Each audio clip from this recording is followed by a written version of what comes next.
everyone. On behalf of the Barbados Museum and Historical Society and the University of the West Indies Cave Hill campus, I would like to welcome you to the final lecture of our 2021 lecture series entitled Fighting for Souls, Religion and Spirituality in Barbados. This evening's lecture on Hinduism in Barbados will be given by Dr. Janak Soda, and it will be chaired by Alana Griffith. A reminder of our housekeeping rules. All comments and conversations must be placed in the chat. Any questions for Dr. Soda should be placed in the Q&A found at the bottom of your screen, and all participants will be muted as a courtesy. Thank you for joining us, and I will now invite Alana to give her remarks. Thank you. Good evening once again, ladies and gentlemen. It's a warm and sincere welcome to you this evening. As you've been told, this is the final lecture in this series, Fighting for Souls, Spirituality and Religion in Barbados. We are truly appreciative of your support. Let me also take this opportunity to acknowledge and thank our sponsors of the lecture series for 2021 for their support. This year's lecture series is hosted by the Barbados Museum and Historical Society and the University of the West Indies Department of History and Philosophy. I also have the distinct pleasure of introducing to you Dr. Janak Soda to deliver today's lecture on Hinduism in Barbados. Dr. Soda received his PhD in electrical engineering from the University of Manchester, United Kingdom. He is presently a senior lecturer in the Department of Computer Science, Mathematics and Physics at the UWI Cave Hill campus. He has served as the head of department from August 2016 until July 2020. Born in Kenya to a Gujarati mother and father and educated from the age of 6 in the UK, where Christian religious education was a required part of the curriculum, he comes with a vast contrast here to give us this evening, having now lived in Barbados. For the past 30 years, he has been a student of the Bhagavad Gita, which is the jewel in the crown of Hinduism. His lecture invites us to explore Hinduism as a way of life, one that is not centered around a temple or more specifically a mandir. It invites us to learn about Hinduism's respect for all religions and its recognition that these all represent one of the many paths to the one God, contrary to the commonly misunderstood many gods. The lecture considers the core of Hinduism, namely critical thinking and not blind faith. The key axioms of Hinduism will be presented in this overview, which are beautifully expressed in a text said to be 5,000 years old, the Bhagavad Gita. Without further delay, Dr. Soda. Let me just share the screen, thank you.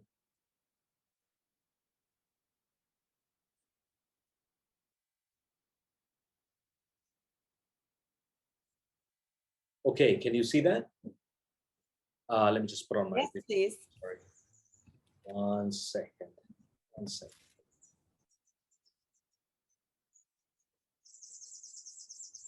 You should be able to see me now, hopefully.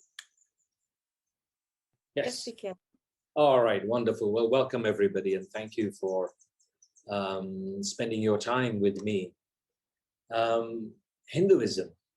This is the abstract. I just wanted to emphasize a few important points. It's a way of life. Hinduism is more of a journey within. It is not, as was mentioned in the introduction, it isn't centered around a temple, although weekly events do take place. Hinduism is a journey within yourself to realize that you are the soul that is a part of God. That really is Hinduism. And the question is, how do you get there? So let's begin. I'm in the Department of Computer Science, Maths, Physics, so I would be amiss if I didn't teach you a little bit of physics. And you will see how it's related to Bhagavad Gita. So let's just begin with the basics. Temples, there are Hindu temples, and you can look at this particular link here, and that'll give you the Welch's Hindu temple. On this side, you can see the location of it. There is another temple, the Jai Lakshmi Narayan Mandir also. And at these temples, the many festivals of Hinduism, Diwali, Holi, are celebrated here. So you'll find that the Hindus in Barbados will come together at the major festivals. On a Sunday, you will find weekly events happening.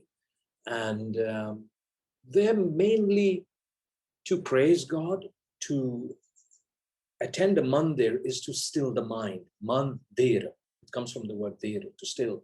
So it's to quieten the mind. But if you attend any of these Hindu temples, you're very welcome. Everybody's welcome. All I think we would ask is you take off your shoes. That's about the only thing required. Take off your shoes and you're very welcome. ISKCON, International Society for Krishna Consciousness, that focuses on the Gita, and that currently they don't have a temple on their own right. They do use the Welch's Hindu temple, but mostly it's from somebody's property. It's a group of people who like to focus on the Bhagavad Gita, which is what I'm going to speak about today. And it's more sort of a study group, Bible study group, as you would call it. So there's the ISKCON, and that's the location there. And then within Hinduism, you have Sai Baba, which is an individual recognized as a guru who is self-realized. Now, it is not unusual in Hinduism for persons to follow self-realized individuals. So those who have made the ultimate realization, Buddha, self-realized soul. Sai Baba, believed to be the reincarnation of Shirdi Baba, and again another guru. Science of the Soul Center is located here, and they follow the Guru Charan Singh. Again, you're very welcome to visit that Science of the Soul. I've been there many, many, many times. And then you have Brahma Kumaris. Again, you can go to the website for BB, and I wouldn't want to speak about them. You really should ask somebody who is a devotee of these self-realized souls to speak on them. But what I will do is focus on the Gita. Okay. All right. How am I doing for time? Just check. Okay. Very well so far. I'm doing all right. All right. So introduction to Hinduism. This is just very brief. Okay. Very, very brief. It is one God. Let's just understand it is one God. So it is beyond gender, right? Beyond gender, beyond form, matter, etc. Truth is one. The wise call it by many names. I think is a nice way of explaining what Hinduism is. It is a way of life. It is the worship of the divine Lord through many forms. And we are given the freedom in Hinduism to associate a particular form to the divine Lord. So there are no constraints on that front. Hinduism is not idol worship. Although you will attend the temple and you will see many idols and you wonder, oh, what is going on here? It's this God, this is it, Krishna, Ram, and on and on and on.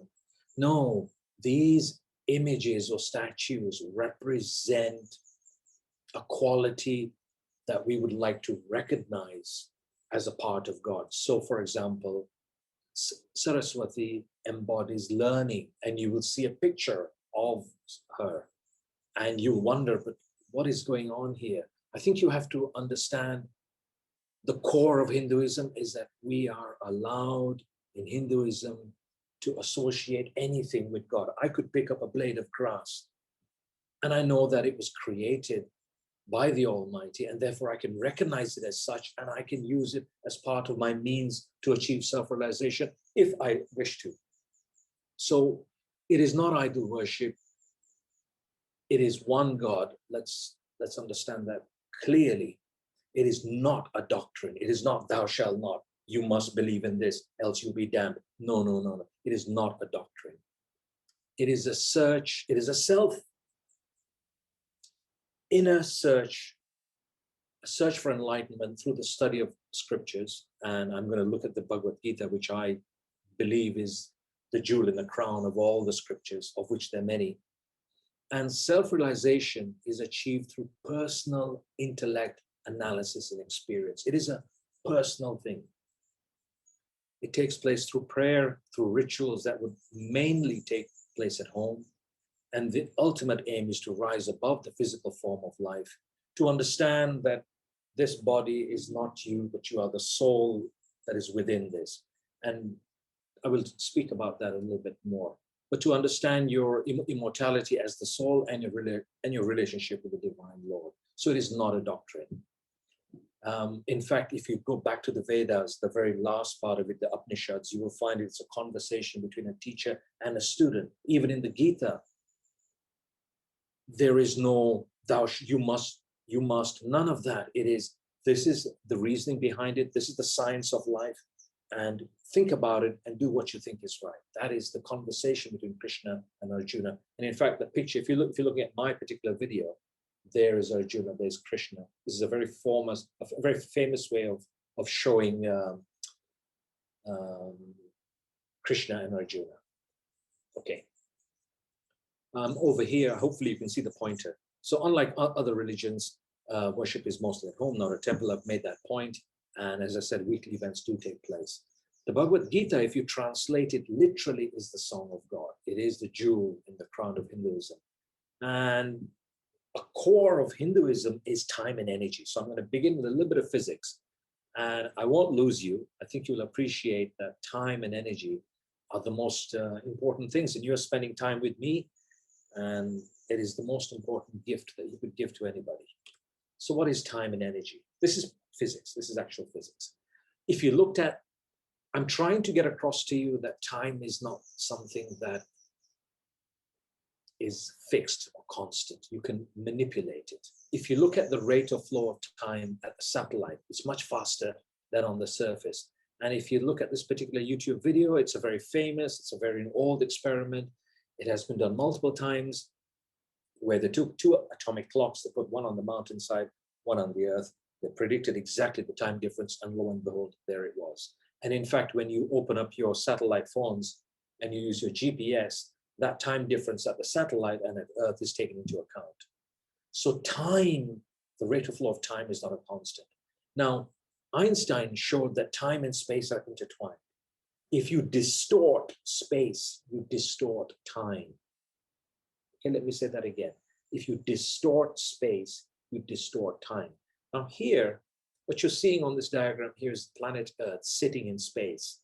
And these white lines is representing space. And if you put Earth in space, you have distorted the space that is surrounding it. This is the moon, and this is the Earth. Now, this is only one plane. So you can imagine the Earth is sitting there in space, and all the space around it from all directions, not only this plane, but are distorted.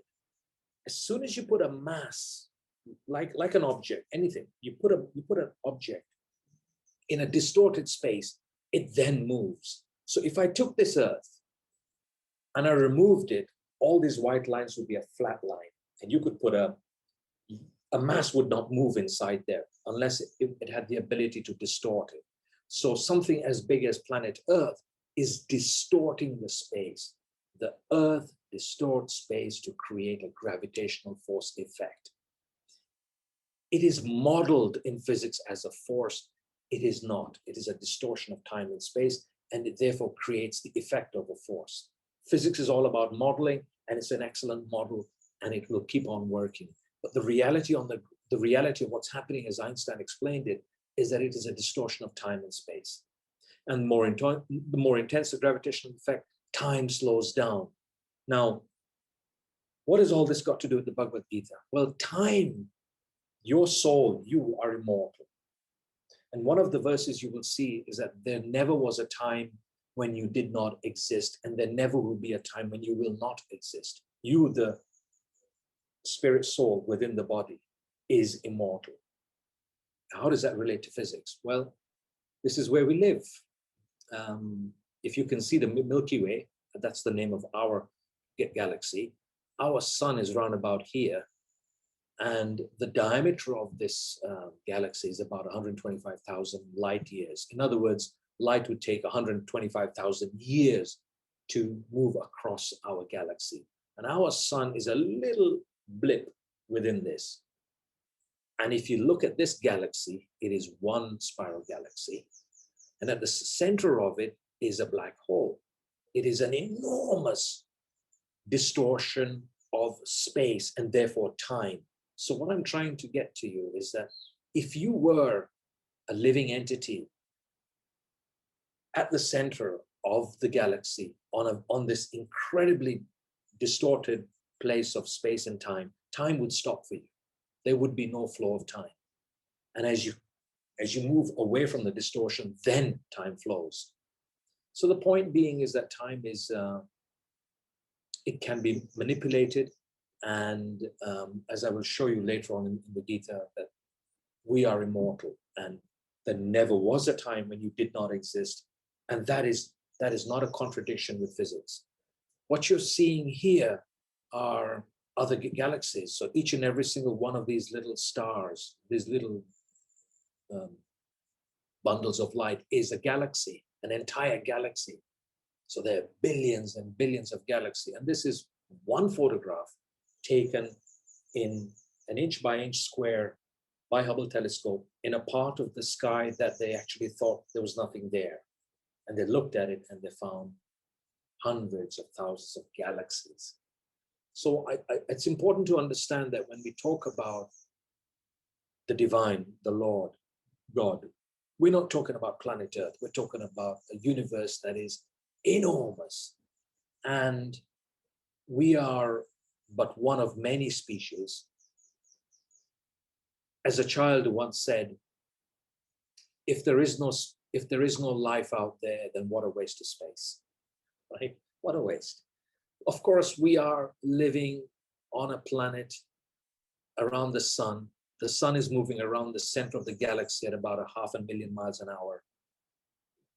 The Earth is moving around the sun at 67,000 miles an hour. It is rotating at 1,000 miles an hour. So if this is the sun and this is the Earth, and if you can see my hand, then my hand is the Earth going around the sun, and the sun is moving. So the sun is moving at 500,000 miles an hour. So the Earth, which is rotating around the sun, is in a different part of time and space all the time. Every second, as I speak right now, all of us together are in a different part of the universe. And we never, ever, most certainly not in our lifetimes or a billion years from now, will we ever come back to the same spot in time and space. So when we talk about the divine, we're talking about the ability to create these galaxies. We're talking about an enormous source of power. Okay, and the last point I wanted to convey is that energy is conserved. Very critical that what you see in this world is energy, whether it's my hand or whether it's a blade of grass or whether it's my skin or bones, it is exactly the same energy. If you look at the energy that comes out from the sun, it is the same energy. If you look at the energy inside an electric field, it is the same. In other words, there is one type of energy, just one, that we in science and physics have been exposed to. But us, we are another type of energy. So, and that will be mentioned in one of the verses. So I will come to that in a second. Here is a model of the body, what I call the body-mind intellect. So the eye, the ear, the nose, taste, the hand, all these sensory, the five senses that we have, you can think of them as rivers that are constantly on, that run into the mind. Okay, so this is the model from the Bhagavad Gita. This is how it was explained. And these sensory information are always on. You are not able to switch them off. And the mind, you can imagine, like all these rivers are coming in, and the only way to quieten the mind is to use the intellect. So you could think of the intellect within the mind, but in this model, I've separated it outside. The intellect is your only tool, as explained within the Gita, in order to control the mind that is constantly bombarded by the sensory information. Coming down here, BMI, all of us live within a city of 9 gates. So the embodied soul, the soul is living within this body of 9 gates. The senses are like rivers. Vasanas are within the mind. What that means is that the impressions on the mind, whatever you see and hear, leave an impression on your mind. And one of the goals in Hinduism is to purify your mind. And the way you purify your mind is you control the senses. So how do you control the senses? Well, you need the only tool that you have is the intellect. So the intellect guides the mind, and in vice versa, you control what you see and hear so that the vasanas within your mind, the impressions in your mind, are not of the bad variety, but of the good variety. And the ultimate aim is that it is promised that if you purify your mind, if your mind is pure, you use your senses in a manner that your mind and your actions, thought, word, and deed is pure, then and only then will you realize your true self, which is the soul. And the point I'm making here is that many verses in the Bhagavad Gita which address the complex relationship between the body, mind, and intellect. I'm just giving a very, very quick overview. So this is an actual verse here, chapter 2, verse 20. Okay, this is an actual English translation, just to give you a feel for if you want to get into the Gita and see what it's all about. So this is actual translation. So for the soul, there is neither birth nor death at any time. He has not come into being, does not come into being, and will not come into being. He's unborn, eternal, ever existing, and primeval. So having looked at the basic axioms of what we're talking about, let's consider what exactly is the soul. Looking at the picture on the right-hand side, this is me. Every one of us can sort of put ourselves on this scale. I'm around about here. And this is the next stage of life. But I'm about here. And the immortal soul is traveling from birth through a body which continuously transforms to death, and it continues. This is basically Hinduism, the main philosophy of it. That you, the soul, is a different type of energy that is a fragmental part of God, that is continuously given the opportunity to achieve self-realization, to be born on planet Earth, but to be born in a different part of the universe. So this again is another verse, chapter 2, verse 22 to 24. As a person puts on new garments, giving up the old ones, the soul similarly accepts new material bodies, giving up the old and useless ones. The soul can never be, and these are now properties of the soul. The soul can never be cut into pieces by any weapon, nor burned by fire, nor moistened by water, nor withered by the wind. This soul is unbreakable, insoluble, can neither be burnt or dry. In other words, it is unaffected by the material energy, the physical energy that we live in. This energy, it is untouched by that. He is everlasting, present everywhere, unchangeable, immovable, and eternally the same. So these are some of the properties of the soul. This is a very interesting verse that'll give you a little bit more insight into the inward journey of Hinduism. And have a look at this. See if you can figure this thing out, why Krishna would use these words. This is chapter 3, verse 38. As fire is covered by smoke, as a mirror is covered by dust, or as the embryo is covered by the womb, the living entity, that's you and me, the eternal soul, is similarly covered by different degrees of this lust. So think about that. Fire covered by smoke. Very easy to see the fire. It depends on your level of evolution and journey within your mind, that in order to see the fire, you just blow away the smoke. But little, and the smoke is gone, and you can see the fire. In this case, being the soul. Or as a mirror covered by dust, a bit more effort is required. All of us are within these ranges. So maybe some of us are very well spiritually evolved, that you may be like a mirror covered by dust. And just with a little bit of effort, you can then see yourself. Or as the embryo is covered by the womb, 9 months of effort, an enormous amount of time. The point being is that layers within this model, layers that are within the mind and the intellect, cover the soul that I've highlighted here. And it depends on your journey within to where you lie within the ability to achieve self-realization. Chapter 15, yet another verse, word for word.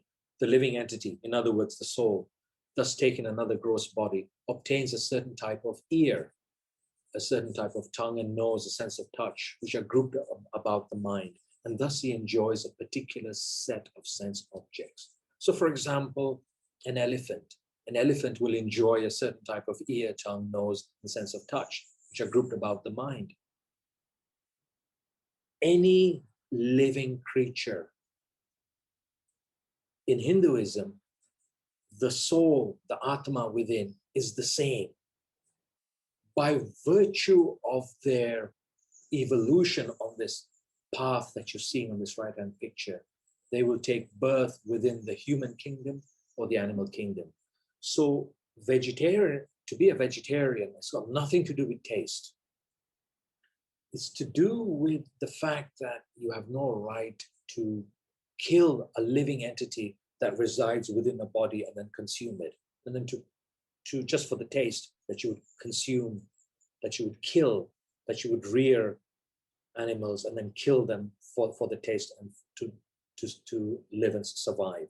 So that is the source of it, that this verse is the source of it.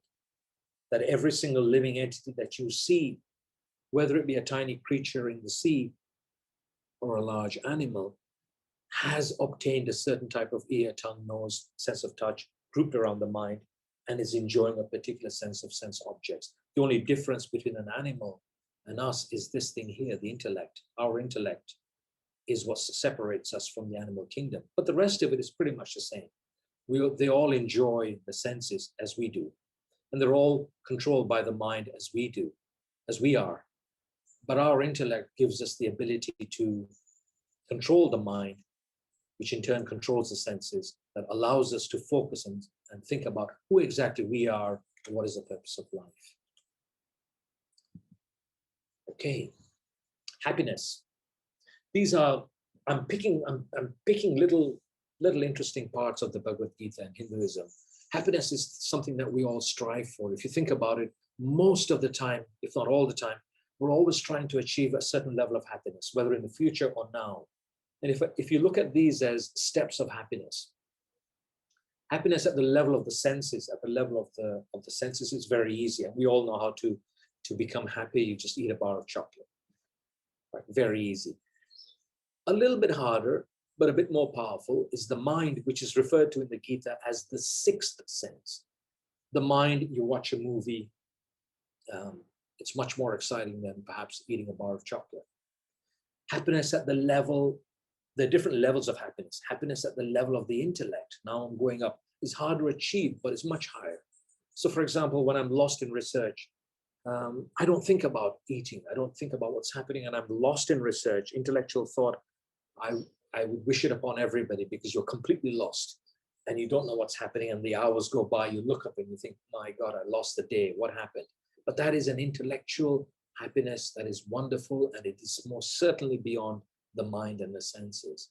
But what is promised, what is said in the Gita, is that you, the soul, your true inherent nature, your true nature is Sat Chit Anand. The English words, English letters don't truly do justice to the words. But I guess the equivalent would be true conscious bliss. That is your true nature. Why do you seek happiness? Because that is your true nature. You are true conscious bliss. Unfortunately, we spend most of our lives trying to satisfy the senses, the five senses. We try to satisfy this beast here, the mind. And their entire life is lost, and you have to go through rebirth again. And most of the problems, if not all, are self-created. But if you realize and you rise above the duality of life in all its form, whether it be heat or cold, sadness or happiness, honor, dishonor, and there are many verses in the Gita which express this, then you will realize that your inherent nature is true happiness. And what you're searching for is actually within, which is why it's so important to come back to this, to use your intellect to control the senses, to then move towards your soul by controlling the senses and purifying the mind. So these are the different levels of happiness. They're at every level. And our name of the game is essentially to understand that you, the spirit, are exactly what you're looking for. Again, here's a verse that will give you some indication of what I'm trying to say to you. Chapter 5, verse 27. So such a liberated person, the one who has overcome senses and mind and so forth, and is focused here, is not attracted to material sense pleasure, but is always in a trance, enjoying the pleasure within. Okay, the pleasure is now within. Now you're talking about rising to level 4. In this way, the self-realized person enjoys unlimited happiness, for he concentrates on the Supreme, the Lord. So in blue, I want to make sure I make this point that Hinduism is not against enjoying the body-mind intellect, but rather using the body-mind intellect to rise above the duality of life in its many forms. Purify the mind with the help of the senses to achieve self-realization. And how do you do that? I mean, you can look at the Gita, and there are many, many ways. And I would summarize it by that last line, that if you reach for a higher desire, then the lower will automatically fade away. If you are addicted to smoking, drinking, saying that you're going to give up smoking and drinking is not going to work. But if you reach for something higher than that, the taste for drink and smoke and alcohol will disappear. The taste for parties will disappear. The taste for whatever that you know within yourself is wrong will disappear, because you're reaching for something else. And in a way, you leave one island and go to the next by an aeroplane. As you get on the aeroplane and the aeroplane leaves, the island that you came from is left behind. And in the same way, your lower desires will fade away. So in Hinduism, the way forward is to basically just reach for a higher desire. And there are many layers of that. It's now 5:30, so I guess I've got 15 minutes. All right, energy, critical, absolutely critical. And this is where Krishna explains that chapter 7, verse 4 to 7, earth, water, fire, air, ether, mind. Now ether, now remember, this is 5,000 years old. This text is 5,000 years old, 3,000 before the birth of Christ. Ether is space. That is space, which we now know as energy. Okay, because the earth is sitting inside space, and it is distorting time. And it is distorting to the extent that if you put a mass inside it, it is affecting the mass. So in other words, there's something there. We call it dark energy. You can call it whatever you want. The point is, space is an energy. Earth, water, fire, air, ether, mind, intelligence, false ego. Together, these constitute my separate material energies. Now, Krishna here is explaining that these he constitutes as energies. Besides this, there is another superior energy of mind, which comprises the living entities who are exploiting the resources of this material inferior nature. Of course, he's talking about us. He's talking about the superior energy. He's talking about the soul, which is one part of his energy. All created beings, this is all. This is the animal kingdom. This is you and me, have their source in these two natures. So again, we're talking about the physical nature and the spiritual nature. So we're talking about energy, material energy, spiritual energy. If you could see with the eyes that would allow you to see energy, you would just see me as a glow of energy.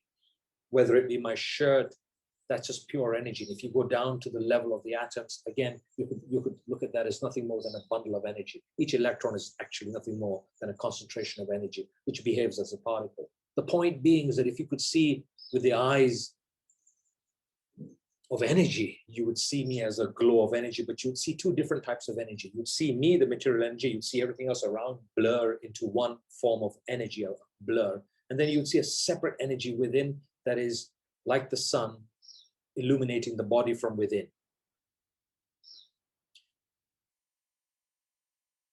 All created beings have their source in these two natures.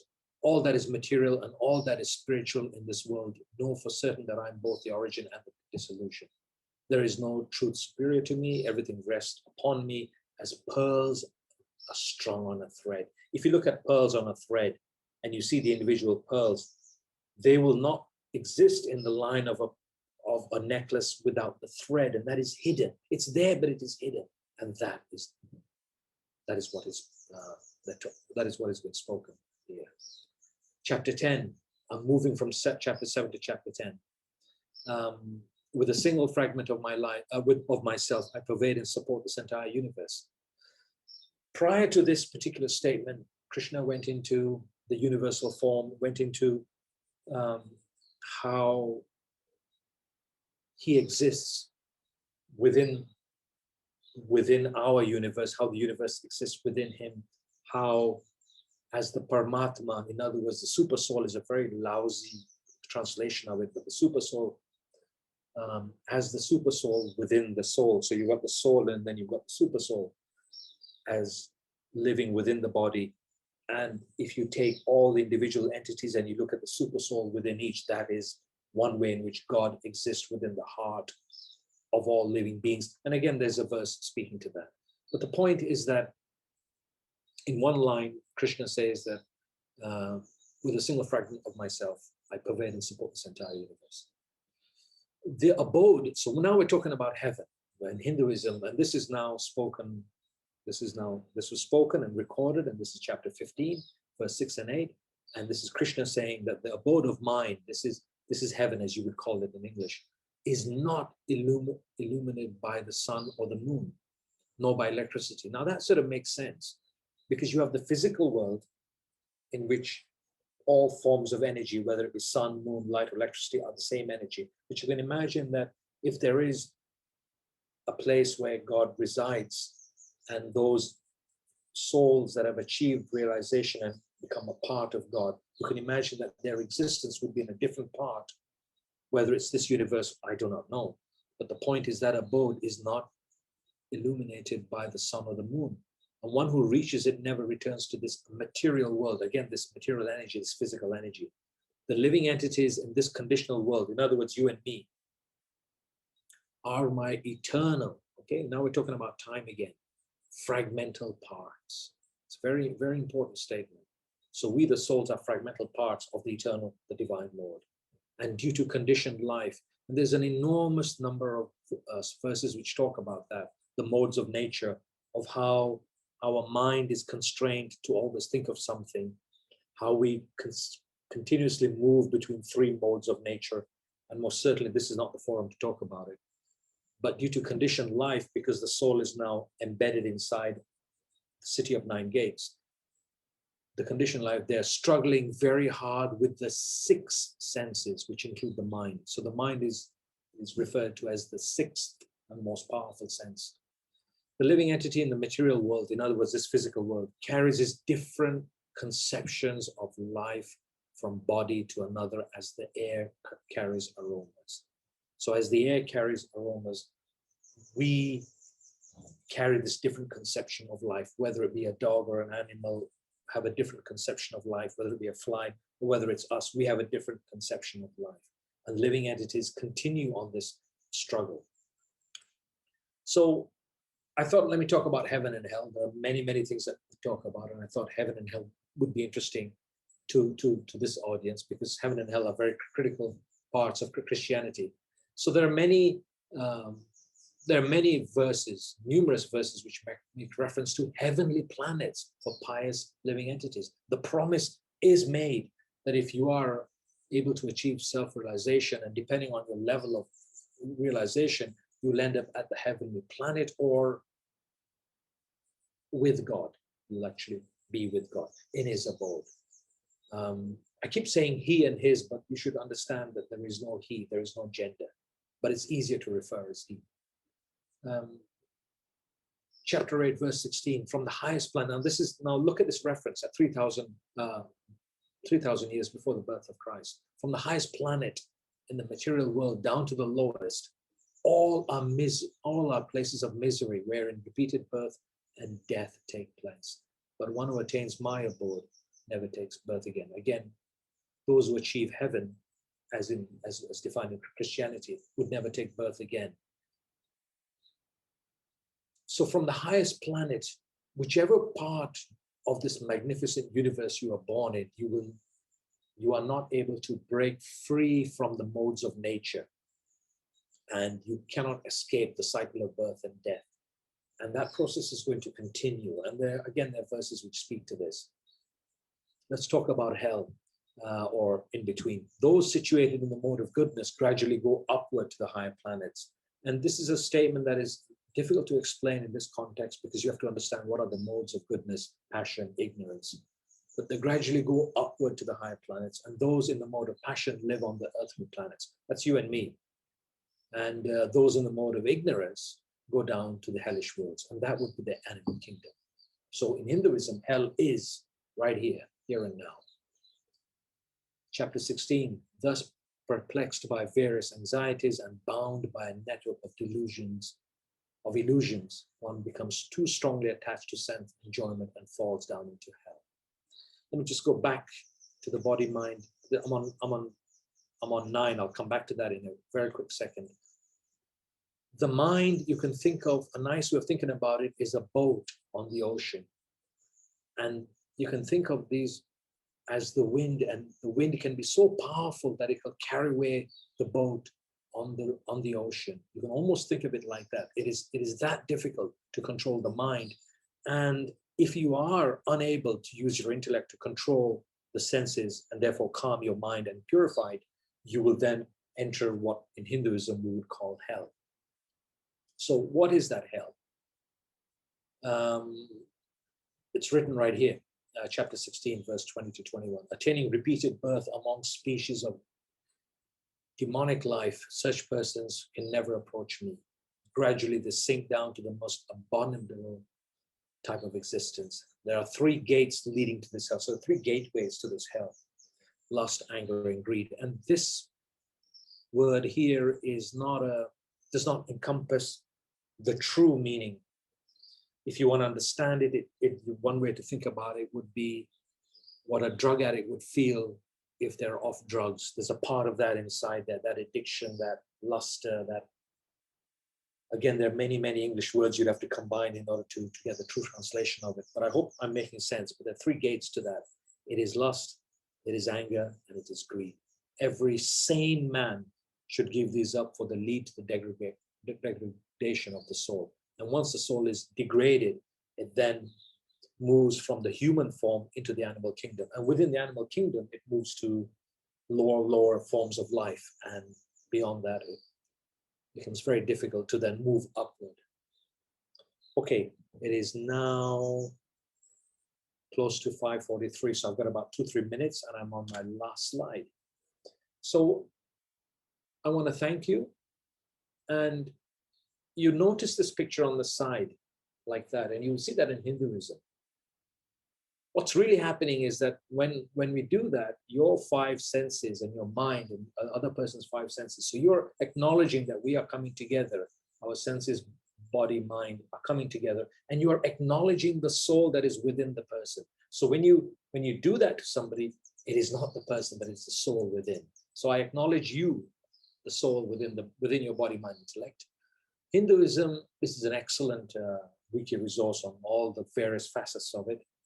If you wish to listen to the Bhagavad Gita, you can go to my website. If you just click on that, you'll see, you will be able to hear through MP3s all the chapters, and it'll take about 3 hours to cover the entire Gita, which is about 18 chapters, 700 verses.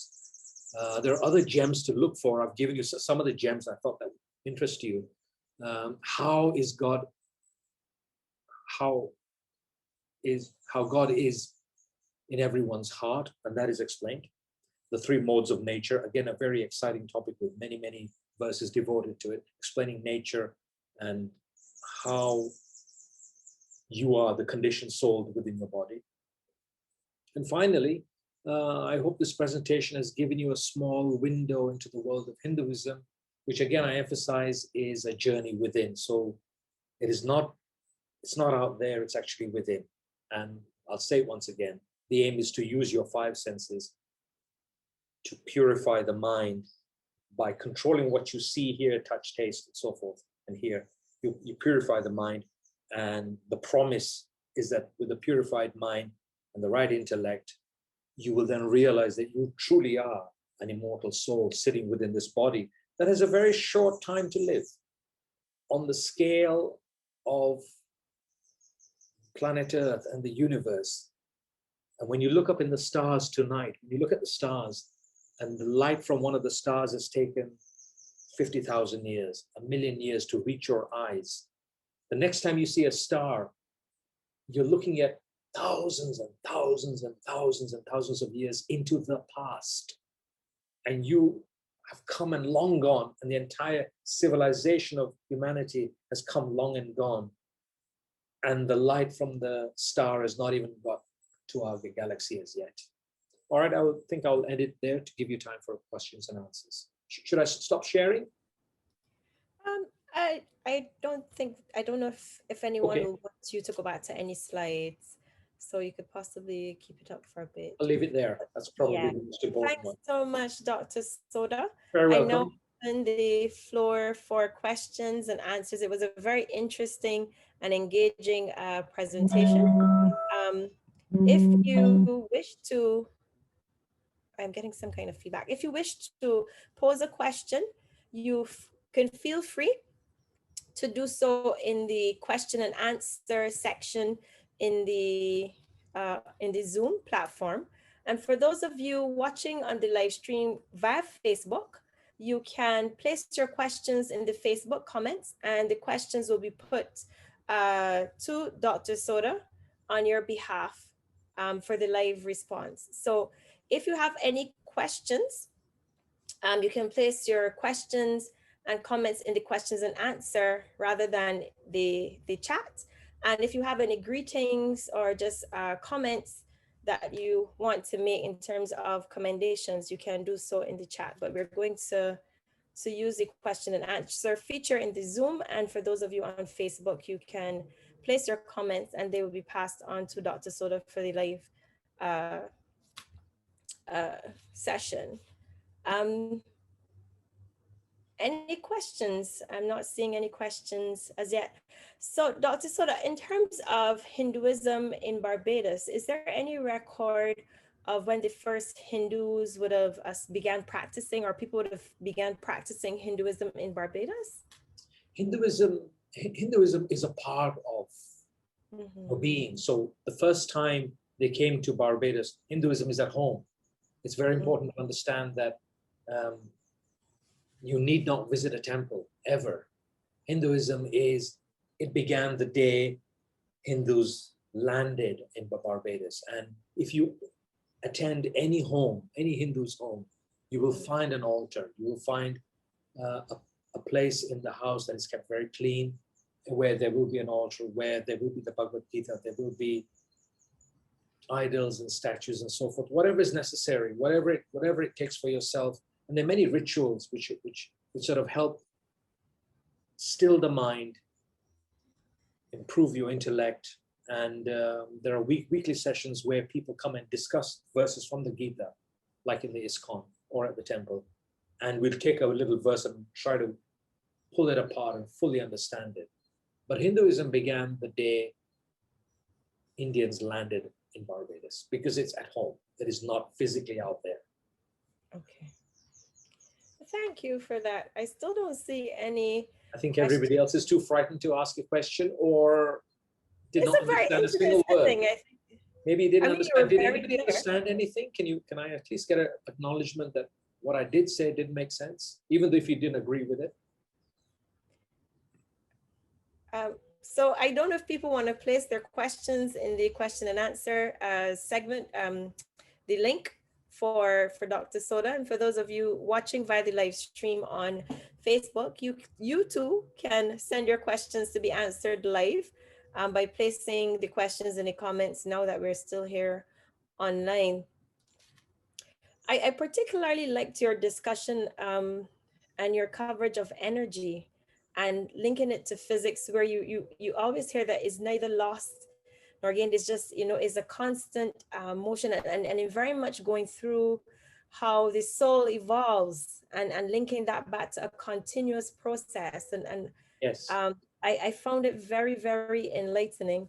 And there is no contradiction. I need you to understand, there's no contradiction with Christianity, the teachings of Jesus. There is no contradiction whatsoever. If you look into the Vedas, if you look at your 10 Commandments, there is no contradiction at all. No, at all, at all. This No. is this level is the Gita is the science of life. It is a very intricate. I've only given you a small window, but it's a very intricate scientific analysis of the universe around us and how we fit into this bigger picture and how we are the fragmental parts of God. Immortal. Thank you. We have one question from Terence, and Terence is asking. Terence says, "Good evening. You have one. They want a bit of clarification. Terence wants a bit of clarification on the Supreme Being, and the question is: you have one Supreme Being with many images. Is that correct?" It is allowed in Hinduism to represent the qualities of God by anything you wish. So if you see in India people worshipping the sun, and this is very normal, in the morning they'll wake up and they will do this towards the sun, you will say through your eyes that they're worshipping the sun. They're worshipping God through sun. So the sun becomes created by the divine, an avenue to worship the divine who is without form. I hope that answers the question. So when you enter a temple or you enter a Hindu's home and you see many statues, or even in a ritual in the temple, you will see certain flowers and water and fire and so forth, all of those representative of the qualities of God and the existence of God. So I hope that answers the question, that it is the one Almighty, that you can worship through images, through idols, through physical, like the sun, the moon. It is allowed because they're all a part of the one God. That's whether it's Mother Lakshmi, Vishnu, all one God, right? Yes. So, well, you know a few names. So these are the avatars. But if you go to the Gita, a little bit. if you want a little bit more detail, Krishna, in one of the chapters, he reveals, Arjuna asks him that, okay, so you're saying all of this, right? Arjuna is completely free. And he's saying, you're saying all of this thing, but how in the world am I to believe that you are who you say you are? And so Krishna then gives him divine eyes and says, okay, I'm going to show you my universal form. And so the universal form, if you go into that chapter, Arjuna describes that it's like 100,000 suns that have lit up in the sky. And the universal form of Krishna is revealed, within which you will see who you just mentioned, Vishnu. Shiva. You will see all the names that you commonly see as associated with Hinduism, all the different living entities, all the different forms of God that Arjuna wanted to see, he saw. The point that was being made is that the universal form is enormous. It's multitude of faces, multitude of varieties, whatever you would wish to see. So I guess in one sentence you could say you cannot define God with a single image, with a single gender. You cannot do that in Hinduism. It is beyond all of that. That is my point. Thank you. I have Sabir has a hand up. Sabir, if you could take the time to type your question or comment. If it's a question, in the question and answer link in the Zoom, or if it's a comment in the chat feature. I have one question from Facebook from Sherilyn, and Sherilyn is asking, is it a practice that requires guidance, or can one pursue it on his or her own? The way in Hinduism traditionally and is recommended is that you approach a guru, an enlightened person, or you get a group of people who are devotees and you discuss.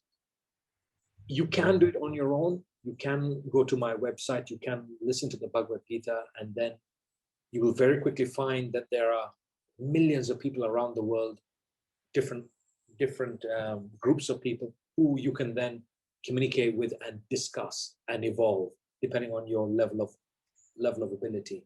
So you can listen to the Bhagavad Gita online through my website. In there you will actually find the textbook itself. And if you just type in ISKCON or Hinduism, you will find multitudes of groups on Facebook and around the world that will help you further. What is the size of the, I'm just seeing the question. What is the Yeah. size of the Hindu community in Barbados? Well, Hindu community, I'd put it about 100, 120 families. That's what I'd put. 120. That would be my guess. I'm not talking about the Muslim society. I'm talking about Hindus. Okay. So Hindus, about 120 families. Thank you. We have, oh, the question has been answered. It's the same question that was there. Sabir, were you able to type her question? One of the things I remember from my time living in Trinidad was the festivals. And so you I guess because there's such a large Hindu community there, it was impossible not to participate in Diwali and It was in your face. yes, and it was so beautiful. You know, you were invited to participate, and even if there was a wedding, and be able to enjoy the whole pomp, the rituals, everything. I don't know if you want to, seeing as how we don't have any Here, questions because the community is so small, we have a WhatsApp group. And the Okay. Sindhi community have their WhatsApp group. The Indians from India have a WhatsApp group. The Guyanese have a WhatsApp group. And the three communities have their own way of celebrating it. But you will find it mostly hidden from society, because when it's Diwali, it'll take place at somebody's house. The main festivals, the birth of Krishna, you will find happening at the temple, but the temple is too small. It's only the living room of a house, imagine a normal 2-3 bedroom house, and you've got the living floor at the bottom. It cannot accommodate all the families, so very few people actually attend it. And very quickly the temple is packed out. So most of the time, the festivals that you speak about in Trinidad, Diwali, Holi, will take place at somebody's house, and it'll happen in the yard, and people will bring food, and they'll bring the sweets, and they'll bring all the things that you have seen in Trinidad within the confines of somebody's home, and that's where the celebrations take place. So you will not see it in society that much, but it does take place. Okay, thanks. So Sabir has typed the question, and Sabir is asking, what role is being played by Hindus in Barbados in relation to interracial relations and intermixing with local Black Barbadians? I don't understand the question. Imagine, I don't understand the question. I don't know, Sabir, you want to provide, I don't want In to relation to misinterpret. mixing with local Black, what do you mean by mixing? You're talking about marriage? Is that what you're talking about? I'm Because not it does sure. take place. It does take place. It takes place in England as well. I'm from the Hindu society in England, and interracial marriage happens all the time. It's happened within my family as well. So yeah, it's common. Is that what you're talking about? But I don't know if it's also about marrying different people from different religions. I mean, from your lecture and from my little knowledge of Hinduism, I do realize that it is a faith that embraces other faiths, and so It respects. respects them. Yes. You will find, I think, a good way to explain, to answer the question. If you go to an ISKCON meeting, you will find all the different races of human present.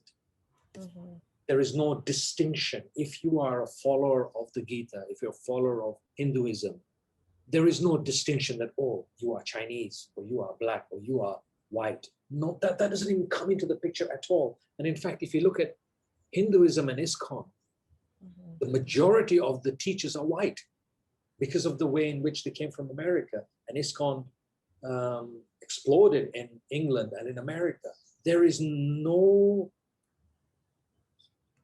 separation or distinction made whatsoever, because the core of Hinduism is that this is just the body, and you, the soul, are of the same fragmental part of God. So there is absolutely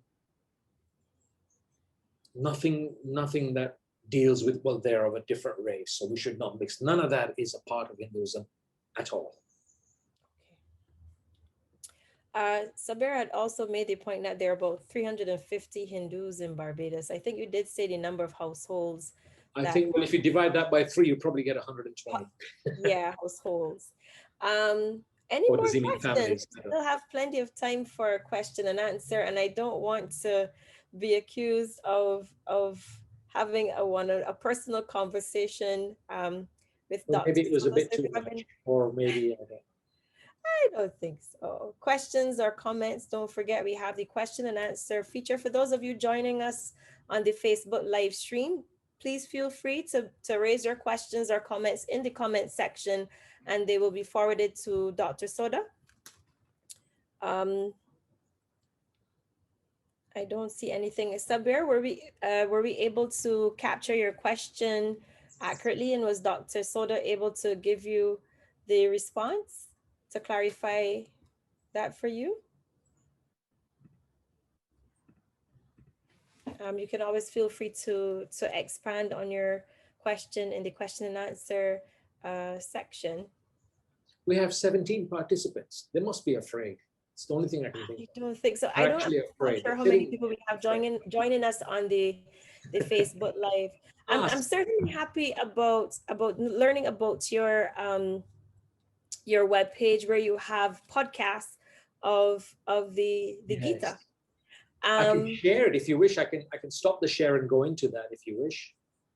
Shall we do that, or should Just I give it a deviate? minute, because I'm not sure how that will affect the Facebook feed. Ah, But that's true. It might if you affect. want to speak a bit about the role of meditation in your faith, Meditation and is spoken about within. It is a part of the Gita. It talks about a yogi. Yoga, as you would know it in the Western part of the world. But a yogi is somebody who's trying to reunite with God. And yoga, as you understand it, a physical exercise is a tiny, tiny, tiny, tiny part of being a yogi. So yogi, a good equivalent would be a devotee, one who's trying to strive to control the senses and the mind and the intellect. And one method recommended is through meditation. And there are many forms of meditation. And again, you'd have to get deeper into the Bhagavad Gita, but there are many forms of meditation where the focus is on the breath. So if you focus on the breath that goes within your body and comes back out again, it's a way to be the witness to your mind, to give the mind something to focus on. So the mind is focusing on the breath. And the idea is that within meditation is that you become a witness to the thoughts. Do not stop the thoughts, you let the thoughts flow by. And the idea is that if you do it properly, there will be no thought. And if you are using your voice, chanting, or you're using your breath, the point is that within the space between the chant of, let's say, Om, for example, Om, and then there's a space, within that silence, ultimately, the mind will quieten down, the intellect will quieten down, and you yourself will shine throughout, and you will experience yourself. That is the promise of meditation. So it happens through sound, through breath, through sitting, through control, food, exercise. Everything is a part of the constant inward journey towards the Supreme. Oh, I'm getting questions now. yes, you are. I was going to tell you, I was Why there is there not a thinking public and thing being taken to the point There of is. Oh, yeah. So we'll take the one from Kumar first, who asks, why Yeah. is there not a public Hindu temple in Barbados? Well, they missed the lecture. If you look at, I don't know if you're able to see my slides. I'm sorry, you probably First missed slide. probably the first. There you are. You probably missed that. Yes. So there's the link to it, and it's public. You're very welcome to attend. You can see the website. It's got a Facebook on it, and you can come. Very welcome on a Sunday, every Sunday. Mary has a question. Do Hindus have a specific? Mary was asking if there was a specific day of worship. So I guess if you say you just mentioned Sunday, so if you could tell her a time. There are many days of specific worship, depending on, if you look at Hinduism, if you look at, just do a Google search, you will find umpteen days of worship, whether it be the birth of Krishna as is acknowledged, or the birth of other spiritual self-realized being of souls in the past. There are many, many days of worship, and you will find them all on Google. And unfortunately, there are too many for me to list. There's just so many. She's also asking, Mary's also asking, what is the name given to Hindu spiritual leaders? What is the name given to? Well, you would say a pandit, or a guru is a more precise name. A guru, a name given to a Hindu spiritual leader would be a guru, G-U-R-U.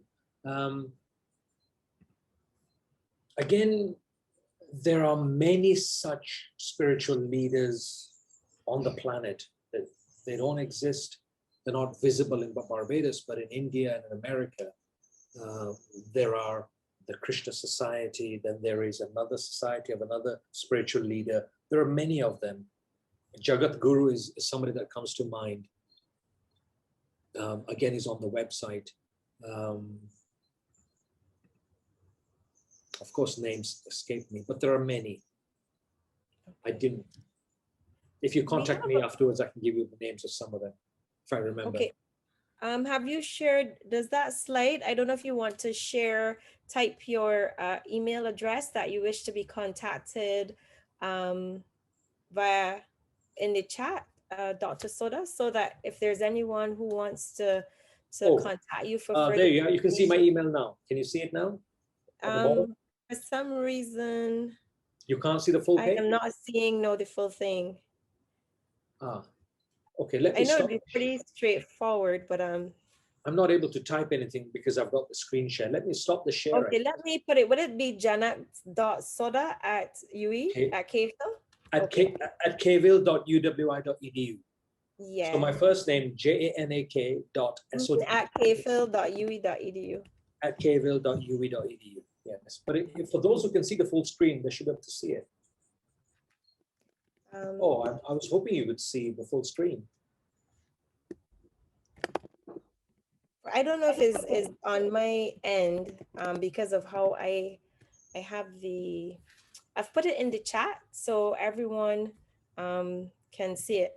As it relates to the question from Anne, she's asking, she says she wants to learn more, but she doesn't know enough to pose a specific question. Sure.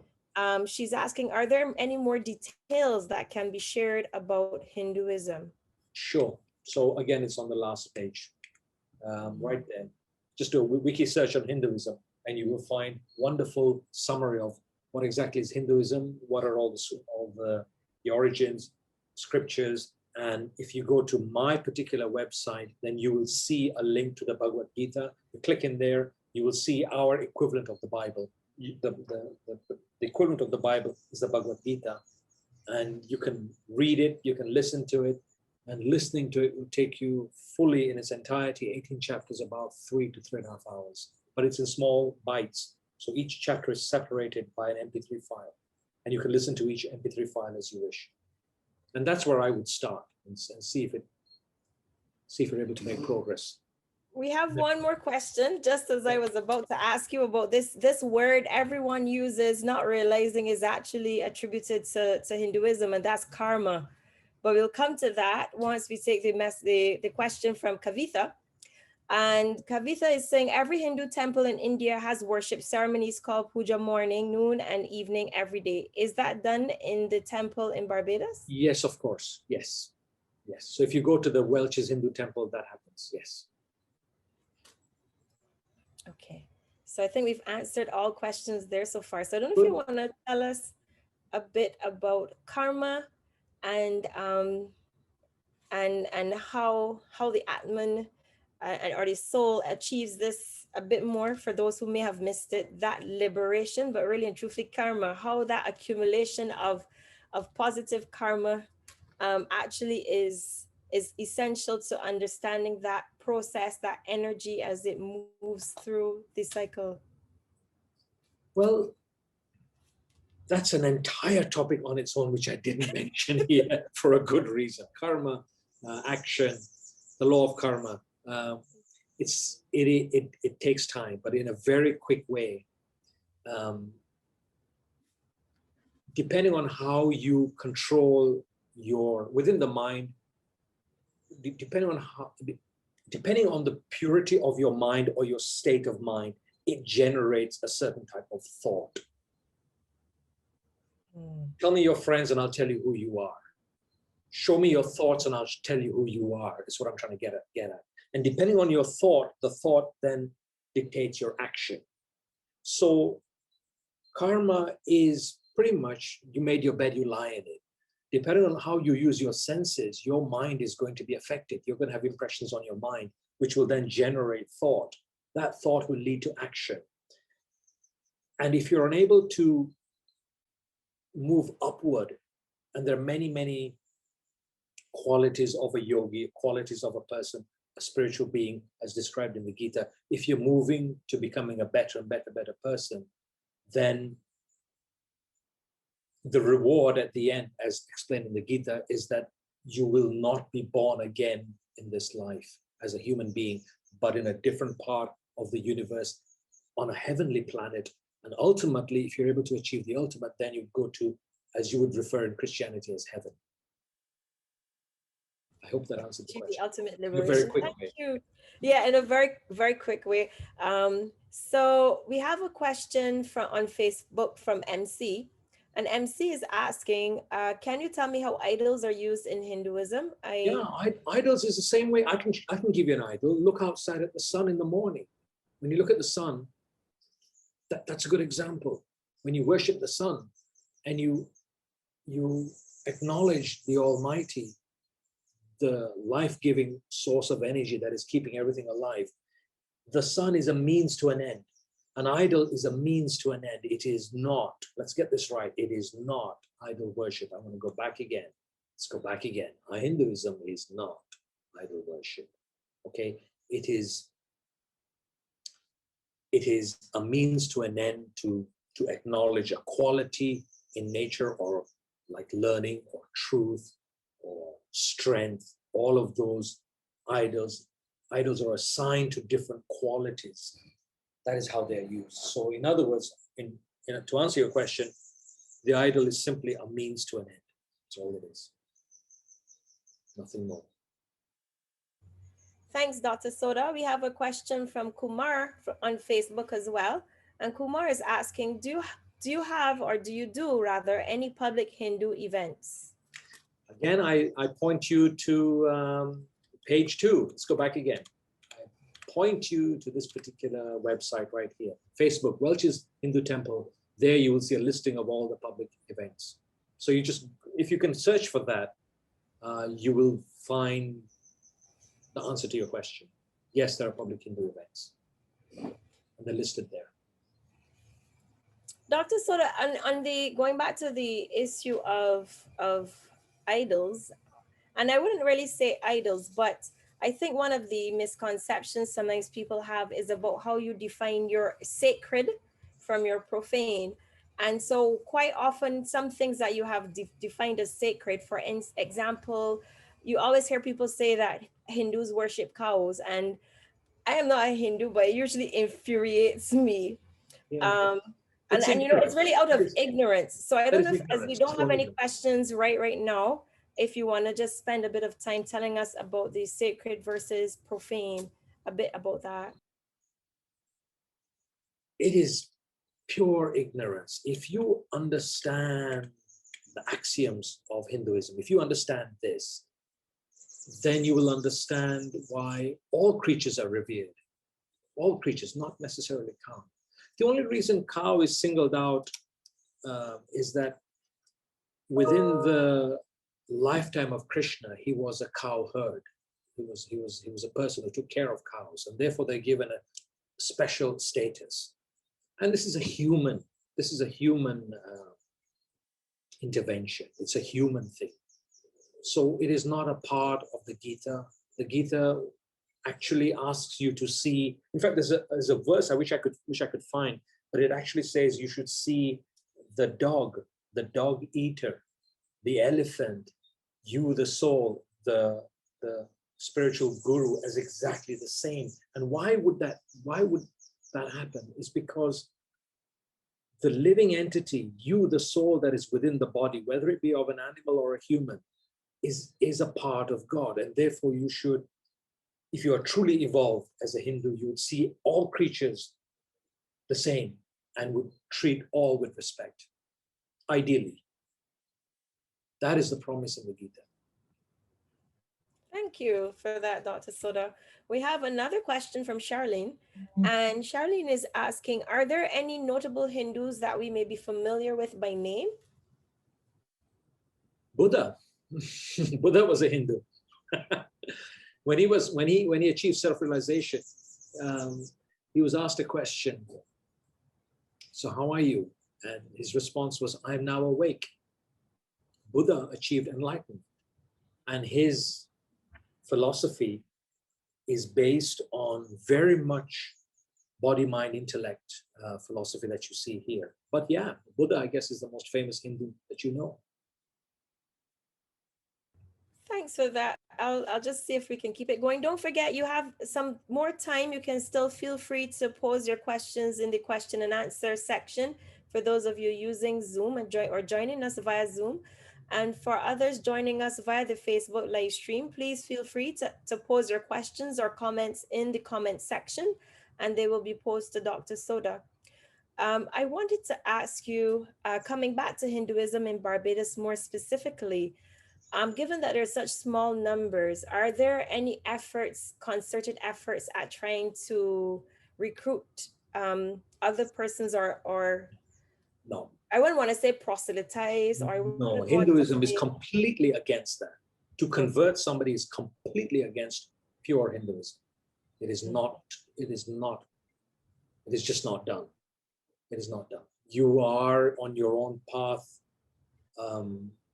If you're a Christian, one should definitely not interfere with your faith or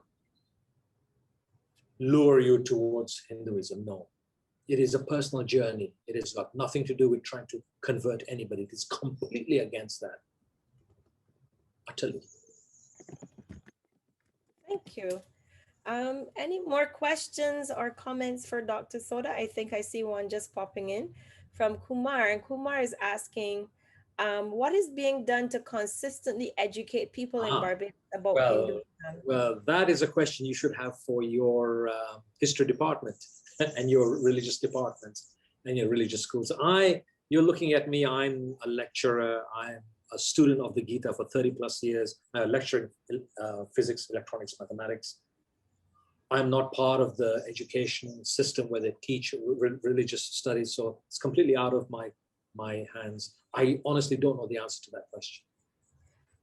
Not to be defensive, but I'm a sociologist and I do teach a course on social inequality, social dimensions of inequality and marginalization. And there is a section I do cover on religion. So we are doing it. Wow, there you are. There you are. You see? And so that's why I'm able to speak about some things.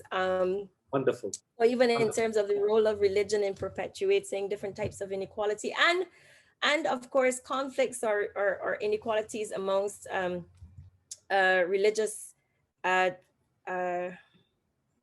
denominations.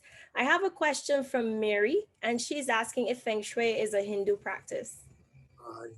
Not that I'm not that au fait with it.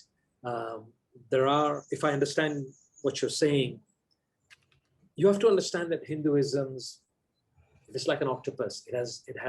It reaches into many areas of Buddhism, of this area. But I would say the answer is no.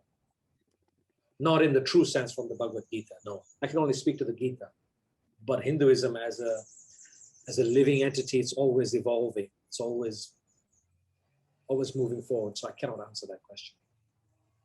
But okay, thank you. But back to the question, I think that was posed earlier too about educating people about Hinduism in Barbados. I don't know if there's anything. I mean, you did post in the early stages, the very first page, the website or the page. And I know if you read the paper, you used to see Sai Baba posting inspirational notices every day, etc., in the newspaper and what's not. But I don't know if there are any other ways that that Hindus in Barbados actively, like you are doing today, even though you're a lecturer in a senior lecturer in computer science and physics, Sure. that you are still educating the Sure. public here about it. So I don't know if there are any other efforts, if you have like an annual There public are. event. I wish I'd put the ISKCON website a bit more carefully. If you type ISKCON, I don't know if you can see it on the screen. ISKCON. If you search for that on Google, you will find live streaming and recorded streaming that is streamed around the world, where they focus on every aspect of Hinduism and including the chapters of the Gita. There are numerous websites and numerous groups that allow Hindus across the world to link in. So it's very much alive online. There are live lectures that happen every Saturday that we view from Vedanta Trust is another organization that's online.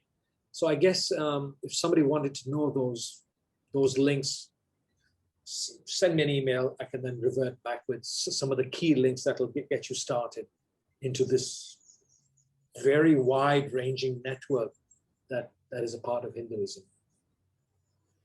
Okay, thank you again. I see one question from Terence, and Terence is asking, does any part of Hinduism filter into Christianity? I know earlier you had drawn the links between the Gita and, of course, the Bible, but I don't know if you want to go into a bit more detail of how, or in terms of directly answering Terence's question about whether any part of Hinduism filters. Okay, so I'm not an expert. I did Christianity at school, so I'm aware of Jesus. I'm aware of John the Baptist, Moses, Jesus Christ, the teachings of what little I know, and what is within the scriptures. There is no conflict whatsoever. Whatever Jesus said makes perfect sense to me as a Hindu. Makes perfect sense. There's nothing that I can say, oh no, that's not right. So I have no difficulty with that. The 10 Commandments, they're given. They're given within Hinduism, and that's covered way before the Bhagavad Gita. And if you follow the teachings of the Gita, then you're trying to overcome lust, anger, and greed. You're trying to control your actions, and by default, I mean, I've only shown you a few verses. Okay, you cannot take what I've shown you as the all in all. I've given you tiny pinpoints within a 700 verse, which covers the entire picture. And I would say to you that if you do take the time to listen to the Gita, and then you go back to Christianity, you'll say, hey, you know something? What they're saying makes sense. I couldn't find a fault. That's my open challenge. Well, thank you. I don't know if we have a few questions popping in. So we have a question from Wayne on Facebook. And Wayne is asking, can Dr. Silver comment on the rise of Hindu fundamentalism? Hindu fundamentalism, I don't think that's a topic you want to hear on this channel. I do not wish to comment. I have my personal views on that, but it is a sad part of what is taking place in India. And I'd leave it at that. It's not a part of my focus here, but it does take place, and it's a very sad part of what's happening in India right now. Okay, thank you. A question from Kumar, and Kumar is asking if you could please explain the belief by other religions that there is only one God, that is their God, and that other gods are false. In Hinduism, you would see, the best way I can explain it to you is that if you take a plate and you smash it on the floor and you pick up a piece and you'll say, this is the true religion. But this is Christianity, this is Muslim, this is Islam, this is Hinduism, all part of the same plate. Or you look at an elephant and you touch the trunk, when you touch the side, you would say these are two different things, but it's the one elephant.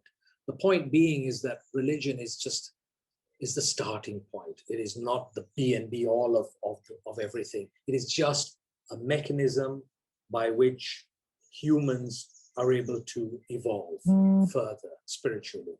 So to pick up any piece of that plate and to move forward is a good thing. So I would say that's how I see it, and that's how Hinduism sees it. Hinduism there's a verse within the Gita which says, rise above all religions. Because remember, the focus is not like Christianity. The focus is on the body, mind, intellect. The focus is within. The focus is on energy. So it's on the spiritual energy that is within you and the material energy, and the fact that you are a fragmental part of God. So the focus is very much different to how you worship in Christianity. It's very different. So hope that answers the question. Did it answer the question or confused you? Well, it wasn't for me, but I hope it has answered the question for I believe it was Kumar. I think we are coming down the last stretch now, and if you have any final questions or comments, please feel free to post them, and that way we can get to wrapping up. So please, quickly, if you have any last questions or comments, anything that you have a burning question about. I mean, Dr. Soda has made it very, made himself very accessible for further follow-up. And you can always email him to ask any questions or seek direction on or guidance on Hinduism. I want to thank you all, though, for joining us this afternoon, this evening again, and for joining the lecture series, Fighting for Souls, Religion in Barbados, put on by the Barbados Museum and Historical Society in collaboration with the Department of History and Philosophy at the University of the West Indies, Cave Hill campus. It is always very hard to come as the last lecture in a long series, but Dr. Soda has really done justice to his topic today, Hinduism in Barbados, and has been really willing and able to take us in further depth on the issues as you have been asking your questions and posing them. So without further delay, and everybody these days is pretty zoomed out. I don't think the online platform is really suitable for extended or extensively long discussion. Well, we should have had a physical meeting, like I said, at the museum, and where is the wine and where is the cheese and biscuits, and would have been wine nice. and cheese and biscuits. We should be asking where are the nice sweet treats and Yes. and well laid out gulab jamun, etc. Well, you missed out. You missed out on all of that. I'm telling you, I need to find out where I can find a Diwali celebration coming up. Is later this year. Hopefully, COVID allows that you can go out. Yes. So thank you, Dr. Soda, again, for your very informative lecture and for answering questions. For those of you who joined us on Facebook and those of you who joined us on Zoom, thank you very much. And with that, look out for the next lecture series and keep following the Barbados Museum and Historical Society Facebook page for any upcoming events, as well as the Department of History. And let me not forget, Dr. Soda provided you with lots of links and Facebook pages for the Hindu community in Barbados, so you can also join and follow them. Thank you, everyone, and have a wonderful evening. Thank you again. Take care, everybody. You're welcome. Take care.